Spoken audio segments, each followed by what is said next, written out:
தமிழ் திருவணக்கம். இன்றைய நாள் இனிய நாள். அன்பு சொந்தங்களே, விவேகானந்த சேவா குடும்பத்தில் இருக்கக்கூடிய அத்துணை நல்லுள்ளங்களுக்கும் என பணிவான வணக்கப்பூக்களை காலையில் தினமும் பிரார்த்தனை. எல்லாரும் எல்லா நலங்களும் பெற. உடல்நலம் முக்கியம். அன்பர்களே, நாம் அலுவலகத்திற்கு செல்கிறோம்.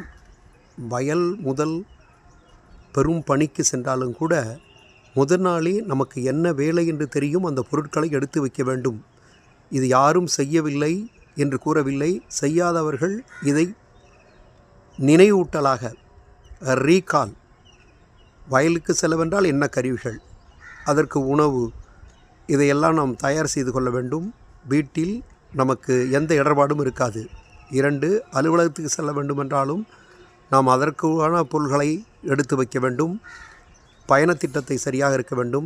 சமையல் என்ன செய்கிறோம் என்று இருவரும் கணவன் மனைவி குழந்தைகளுடன் சிந்தித்து ஒரு உணவு பட்டியலை உங்களுடைய கிச்சன் மேல் அதை சரியாக இருந்தால் அதன்படி நடக்கும். அடுத்ததாக, வாகனத்தில் செல்வதை விட இன்று பேருந்தில் புகை வண்டியில் செல்லும் பொழுது நமக்கு மன உளைச்சலும் அதிக கட்டணமும் இல்லாமல் குறித்த நேரத்தில் செல்லலாம். இப்படியான முறைகள் நம் அன்றாட வாழ்வில் இருக்க வேண்டும். அதோடு தேவர்கள் என்பது 30 முக்கோடி தேவர்கள். இறைவனை ஒவ்வொரும் வழிபடுவது. பூதம் என்பது ஓரறிவு முதல் 5 அறிவு வரை. தேவ யக்ஜம் என்பது தேவர்களுக்கு நாம் ஆராத்தி. இப்போது நாம் சூரியத்தை பார்த்து கொண்டிருக்கோம். அருணன் இந்திரன் திசையனுகினன். அப்படி தேவ யக்ஜம். ரிஷி யக்ஜம்ங்கிறது முனிவர்களுக்கு செய்யக்கூடியது. முற்றும் துறந்தவர்கள்.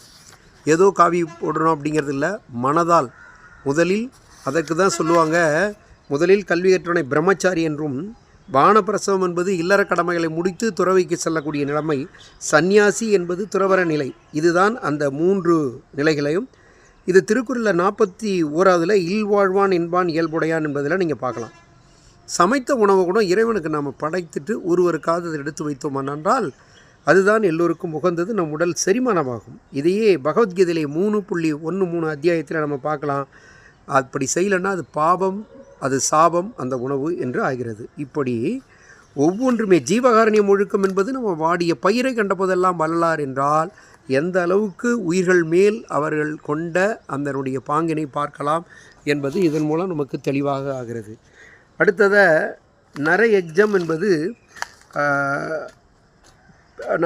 அந்த உயிரினங்களுக்கு செய்வதோடு மட்டுமல்ல. பூத யக்ஜம் என்பது பசு, அதாவது யாவருக்குமாம் இறைவருக்கு ஒரு பச்சிலை என்று சொல்கிறோம். உண்ணும்போது கைப்பிடி என்று திருமலா